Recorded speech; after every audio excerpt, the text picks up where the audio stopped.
Okay, so we said we have an infrastructure. Let's complicate things. So we look at what is called regression, so predicting a scalar from a scalar. Now let's try to predict a class. So the most simple problem is binary classification, so two classes. And this is done the way I showed you before with the logistic sigmoid function. And so here you see, for example, I have two clusters. Now let's imagine this as a 2D problem. And so I have like a bunch of points here and a bunch of points here. And I know, because it's my training data, that all this bunch is like the blue class and all this bunch is the orange class. So now my classifier, it will look something like this at the end. Yeah, it will be a function that is very high in one place and very low in the other place. So I can just put a threshold and say above 0.5 typically, if it goes from 0 to 1, I say that the value is blue, and below I say that the value is orange. So in this case, I need to do something slightly more complicated because if you remember on that slide, I had a linear function and a logistic sigmoid. So I need to concatenate two functions, and this concatenation is done with the net chain function. So the equivalent in the framework of concatenation is this net chain function that does what you expect. Like is a sequence of operation, f of g, f of x, and then g of f of x. Yeah, so x goes to g of f of x. So the first one is our linear model, and then we have we want to apply the logistic sigmoid. So this is what is called elementwise operation. Why elementwise? Because it applies the same function independently on every element of an array. So in this case, our array it has two elements. The linear part is not elementwise because I have a matrix multiplication that can mix the coordinates. But the sigmoid, the sigmoid of a vector is just a sigmoid of its components. Yeah, so I can specify operations like this or stuff like square or like +1, like all stuff that is the same of any element. I can use the primitive elementwise layer to specify that. So now let's put all that I said together in a practical program. So I take something called net chain, here as I mentioned. I put a list of operations. The first one is my old friend linear layer. In this case, it has two inputs and again a real output. And then I have an elementwise layer with a sigmoid. So if I look at the result here, I say that this is formatted differently. I can click on these and look. So this looks the same inside as before. But now this is nested. This is in a container that starts from this side 2 and goes out with a real number. So now here I say, like all my, here I'm just recasting things in a training format. So as I said, I say that all these things are class 1, all these things are class 0. This way I don't need to do any conversion. This stuff is 1, this stuff is 0. And then let's do a trade. What I did not do here. Let's start from the beginning. Data. Yeah, sorry, I use the same. Don't use the same variable every time. Okay. Oh, yeah, this is a bit nicer. You see. Now this was moving a bit. Now this line here is telling me where my function is 0.5. And if you look at this in the 3D space, of course, the lines of constant height, they are straight lines. So if I look at this from above and I say where is my line of 0.5, is going to be like here or here or here, like in this case like roughly here. So yeah, this now is perfectly in the middle, so I can stop my training. And again, I can take my weight and biases out. I can again plot this function, and I can apply this as a function here. This classifier 2. I apply it on my training data, and I see that this was the original. Sorry, no, this was the original values. and this is what I predict. And you see that I learned this classification problem exactly.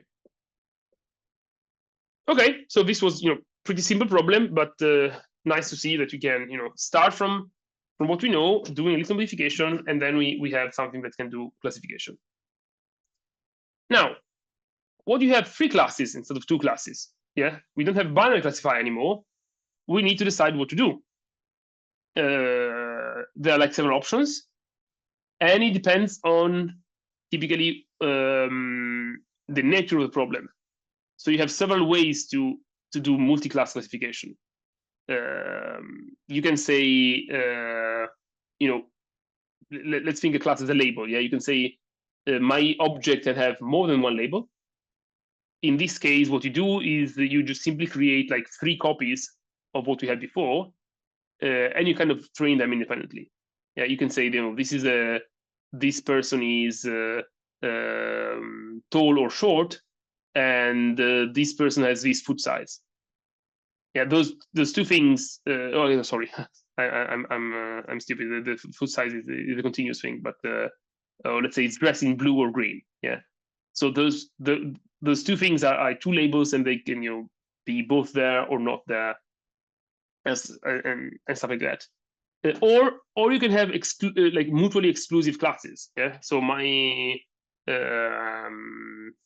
I don't know, my pet is a dog or a cat. I have one pet is either a dog or a cat or a parrot. So in this case, I don't have like 3 independent binary classifiers like the dog, pet, or parrot classifier. I have a single one that is waiting, saying like, this is much more likely to be a dog than a cat or a parrot. So let's sorry, I was a bit confusing here. Let's look at this a bit more concretely. So now I add one more class. So now I have 3 blobs. I have my blue blob, my orange blob, and another green blob here. So now we need a different ways to compute the probabilities. From our we always do it with the linear model, because why not? We start simple. We can use more complex models later. And the typical way to compute probabilities, to normalize, probabilities, probability vectors for multiclass problems, is to use a softmax function, which is, it has a elementwise part, which is you take the exponential of every value, and then you normalize it. You divide the sum of these exponentials. So this is like, you can see this as a kind of canonical ensemble from physics, or you can look at probability theory. There are several justifications for like theoretical justification for this, but I don't think it's terribly important at the moment. So let's just modify our model to take up this. So now what we have is always we have a single input, but now we don't do a binary output anymore. We have something that can generalize, to any amount of class. So we have like input output 3. And then we use this softmax layer to perform a softmax operation. So now my input is 2, my output is 3. And you see, I take, let's do it here, sorry. Okay. And let's evaluate this one as well, because I don't remember if I did it. No more mistakes.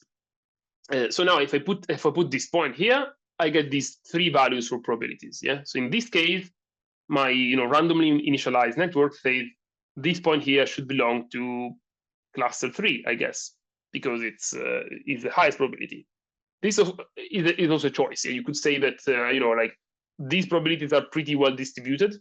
This is it's not super high, so I could say that I don't know, this is an indeterminate result. Or you can just straight out say, I take the argmax, the position where the maximum is 3, so this is converted to cluster number 3. There's an automated way to do this, what I just said, which lets me introduce, a side element to the framework, which is decoders and encoders. So this thing is essential for doing the numerical part of the optimization. But I, as a person, I like to think about this problem in classes. Yeah, being class A, B, or C, not a probability vector. So the way to deal with this is to use net decoders, in this case, of type class, and provide an explicit list of classes, like A, B, and C. So like if I put these numbers in, you see this was the highest, so it says C. The nice thing about this is that I can, here I'm using it as a function. I can attach it to my output. So now this works because my output here was a vector of size 3, and here I have 3 classes. So the framework like is perfectly happy to say, replace the output of my network with the decoder. And now you see that before it was saying that the output was a vector of size 3, and now it says that the output is a class. So again, this is in the spirit of using these as a normal functions. And now if I apply my classifier to this thing, it says C. It doesn't say probability vector anymore. So this is just for convenience. This is for convenience of like specifying the input type and as humans to see the result. But for training and doing gradient descent, like internally, this is not used at all. This is just here for like massaging the output. The other good thing about these decoders is that they have properties on their own. Yeah, like now that this network has a decoder attached, I can use the properties of a decoder in output. For example, class decoder has probabilities that can, take out again the probability vector. But now that I have given names to these classes, it gives more useful dictionary, which in mathematics is called association. So I know that A has this probability, B has this probability, and C has this probability. Now I can specify my training data in a very readable format, and I say, this point here is class A, this is class B, this is class C, and so on and so forth. Now let's redefine this as well. And okay, now how do we do this training? Before we're using the as a loss, we were using mean absolute loss. Now given that now here what we are comparing is a probability, like a discrete, in this case, probability distribution with a target probability distribution. So saying A is really a shorthand for saying 1,0,0. Yeah, like I have, this is an exact value. I know, because it's a written example, that the probability of this point to be A is 1, and the probability of this point to be B and C is 0. And this is called one-hot encoding. And for B examples, I do this, and for C examples, I do this. Yeah. So how do I compare something like this with something like this? I could do again. There's nothing technically wrong in doing absolute difference, but given that these are probability distributions, we typically use a function that measures distance between distributions, and that's the cross entropy that comes from information theory. So a good thing of the framework is that it does some automation for you. So when it sees a network like this that has a softmax layer, the only thing that really makes sense here to do automatically is to use a like cross entropy loss. So I can just do net train here, and I don't need even to say the loss. So like all of this is a bit messy, very long, but I should hide plotting function. But the core thing is that I put my classifier here and my training data here, and that's it. What happens? Let's run this and plot. So you see, these are my target distribution. For cluster A is like 1, 0, 0, 0, 1, 0, 0, 0, 1. And these are the predicted distribution of like a sample point from each cluster using my network. And you see that, the output is a distribution, and is a distribution that is slowly converging to be this one-hot encoding. Let's again stop now that I told you what it is, and do it again. So you see at the beginning. See, at the beginning is like kind of random, and then quickly it moves towards being close to the target distribution. So I think this is useful to think about this problem in terms of distribution because it's exactly what it's doing. It's trying to align the distribution of the input of a training sample with the distribution that is created by the network. And you see here that I put, these things are the weights of my linear problem. They make a bit less sense when you look at the whole, but in practice you see that each one of them is basically separating a different cluster. This one is the orange one, this a green one, this a blue one. And if you put them all together and you look at you do the argmax, it is done by our class decoder, you see that the probability of belonging to a cluster, here the colors are aligning with the actual color of the point. And if I again, let's stop and restart, you see that the color at the beginning, they are a bit random, but then they quite quickly go, this is getting bluer and bluer, the green is going here. So this is basically the network learning. For a problem like this is typically very fast. I'm kind of slowing it down artificially. You have much more complex problems. Okay, so at the end, you see this is at the end of a training, you have that the space has been fully segmented in clusters, and this is my final prediction. Yeah, is what my classifier says each object should be. So if I have a blue point here, it would be misclassified, but if I have green point here, it would be correctly classified. And yeah, this is it. And again, this was a simple problem, so no issues in learning the training set correctly.